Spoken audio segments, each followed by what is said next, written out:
hindi ko in-expect. Kasi, bakit ako yung napili?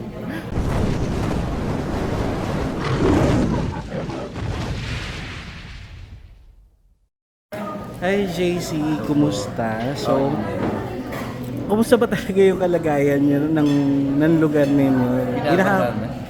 O, so paano ka nakapunta dito? Ayun, sumakay ako ng bangka. Hindi, pero may bangka nga doon. Pero humupa naman eh. So, sabi ko, kailangan ko talaga pumunta doon.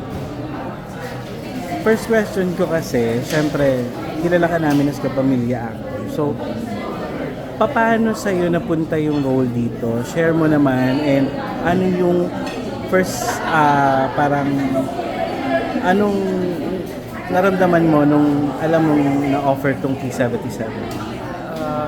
First, nagulat. Hindi ko in-expect. Kasi, bakit ako yung napili? Alam mo yun, dami kong tanong kay Sir Mo.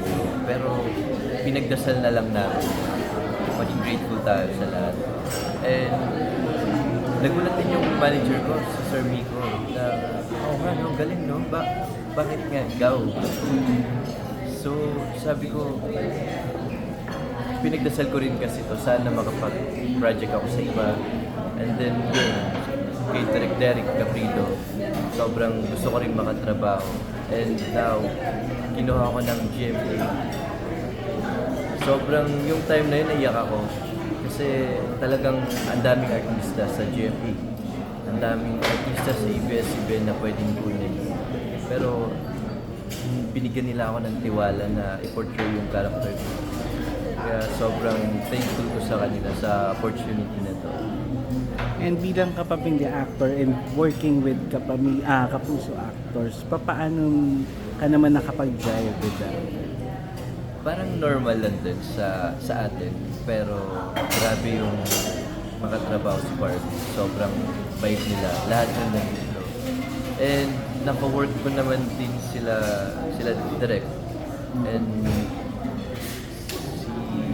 ano nga po pala basta naging mami ko siya sa Pamilya Sagrado. And yun, sobrang warm din ng paligid namin. Sobrang collaborative. And happy din ako na naka-work sila. Paano na-break ang ice between you and Barb? Kasi syempre hindi pa kayo nakapag-work before eh. Sinanay ko na lang kahit na kinakabahan ako. Kasi Barbie Fortesa na yun eh. Isa na yan sa star ng GMA. And opportunity na rin sa akin yun na galingan ko, ibigay ko rin yung best ko. And si Barbie hindi rin ako pinababayaan. Sobrang kung ano yung bibigay niya, tutulungan niya rin ako. So nagbibigayan kami as an actor. And na-enjoy ko kasi ang saya katrabaho. Sobrang okay siya katrabaho talaga. Anong best trait na nakita mo kay Barb as an actor? Isa siya sa approachable. And hindi ka niya hayaang ma-left out. Sobrang lalapitan ka niya kahit hindi ka na, kahit mga baguhan ka pa lang or any ano. Siya yung unang mag-approach sa'yo. And sobrang humble, sobrang bait. Anong pinaka-memorable mo na part dito sa P77? Yung tango siguro na on the spot talaga siya. Dancer ka ba? Nagda-dance ka talaga? Pero kailangan gawin, kailangan panindigan yung pagiging. Kasi yung tango, mahirap siya eh. Ikaw yung kailangan magdala sa babae. Kailangan ikaw yung bubuhat sa kanya kasi iikot mo siya lahat. And hopefully, sana maganda yung kinalabas na sa'yo. Pero okay naman, sana.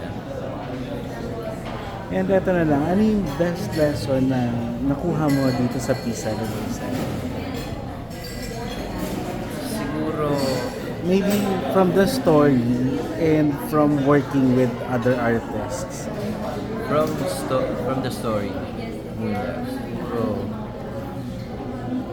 kailangan mong i-appreciate lahat ng nasa buhay. Kailangan tanggapin mo yung mga bagay na hindi ka makapag-move on. Kailangan mahirap man, pero mentally kasi ito eh. So, kailangan makipagsalamuha ka sa iba para hindi ka lamunin ng lungkot at dilim. Ayun. Regarding your co-actors, ano naman yung nakuha mo? actors, dami ko natutunan kay Val. Ang dami bilang isang actress, actor, mahalin mo yung trabaho mo. Mahalin yung nasa paligid mo. Kasi sila rin yung kukuha sa in the future na work. And yeah, yun po. And eto na lang, ano ba yung mga next na abangan sa'yo? Yun na lang yung nag-aabang din ako. Pero sana meron pa ulit kasunod to after na to. Sana mapansin pa ako ulit. Sana pinagdadasal ko talaga na sana hindi ako mawala sa show. Sana marami pang projects ang mabigay sa akin. Kasi mahal ko yung trabaho. Breadwinner din ako sa family ko. Kailangan ko ng trabaho. Thank you so much. Ano na lang,